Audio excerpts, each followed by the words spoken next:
What's up everyone, Personality here, bringing you all the news from the wider fighting game community, whether it's from a casual or a competitive perspective. Now, it's been a while since we spoke about Mortal Kombat 1 on the channel, but I think it's time that we speak about Mortal Kombat. So we're actually seeing some new footage that came out from EVO. Now, I will be very transparent of what I have said in the past. I did not necessarily like how Mortal Kombat was looking from the trailers. It was janky, it looked slow, it looked it looked weird, but it was in line with what many Mortal Kombat fans of the past, felt like this is what Mortal Kombat is, this is what Mortal Kombat continues to be. However, some people who actually had earlier access to the game and were able to play it, probably during the online stress tests and other various times when it was available a little bit earlier, had some comments on the speed. So I was kind of aligned in that regard. But what we're seeing, and it is very evident from this gameplay that's being shown right now, that they had some tweaks. They did some rework. They went back, they listened to what the consumers, what the players were saying, and went ahead and made some retweaks that are greatly appreciated by the community based on the feedback received from the players who were actually able to get a chance to play this game at EVO 2023. I mean, the footage of Lime from the trailer and the footage of Lime from the gameplay from EVO, I won't go as far as to say it's night and day, but you can clearly see there's a visual difference. There's still the classic Mortal Kombat jank that you just have to learn to love if you're going to take part in this series, but it's overall shaping up much better in terms of what is being shown on screen. It's looking a lot more fluid.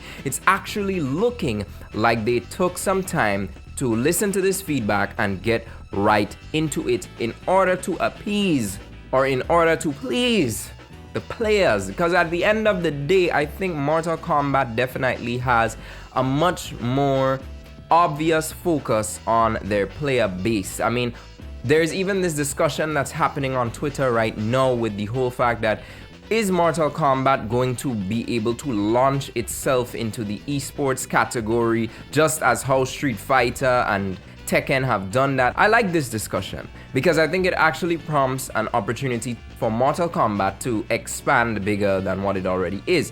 But many people within the fighting game community believe that Mortal Kombat is not necessarily suited for the esports or heavily competitive type of fighting game. So it's more so absorbed by the term, well, they would use casuals or people who would genuinely be interested just for the story or the plot of the games and don't necessarily want to take it to a competitive level. However, the discussion has to deal with the fact that Mortal Kombat, being the gory series that we all know it to be, is it a game that would be able to have possibly a toggle off option for all the blood and other effects?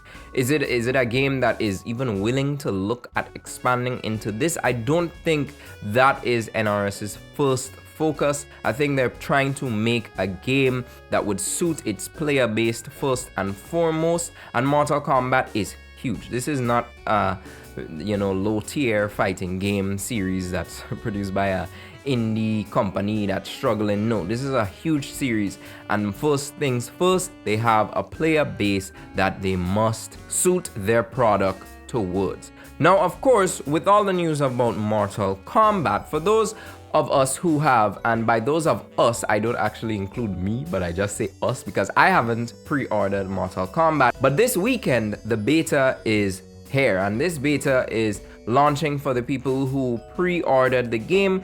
So this Friday on the 18th of August, we could actually see some people going in and testing out the game, getting that early pre-order privilege to see how Mortal Kombat is going to run. So today, August 15th, the codes should have been distributed and players can begin redeeming and preloading the new MK1 beta. But according to the source I'm taking it from, it's still a bit unclear if it will be running on a different client than the previous online stress test. But essentially within this beta, there will reportedly be 6 playable characters to pick from, including Liu Kang, Kenshi, Kitana, Johnny Cage, Li Mei, and Sub-Zero, alongside 4 cameo fighters in Frost, Jax, Kano, and Sonya Blade. And for the selectable modes, the MK1 beta includes just the standard 1v1 online multiplayer and a limited single-player classic tower mode against AI opponents. So of course, for those of you who have pre-ordered the game, beta is on its way and it's time for you to dig in. If there's anybody, who's willing to do a little, anybody who's willing to do some footage, get some footage to me so I could speak about it, and of course, report on your experience from what happened in the beta, that would be greatly appreciated and you'd be helping all of us out, guys. So, hit your boy up or comment below. But that's all we're gonna talk about today in this video. What are your thoughts on how NRS has been going about developing this game? Are you welcome to any changes? Do you think there should be a toggle mode? Should Mortal Kombat take a path to becoming an esports ready game? Comment all of that below. But until then, stay gaming.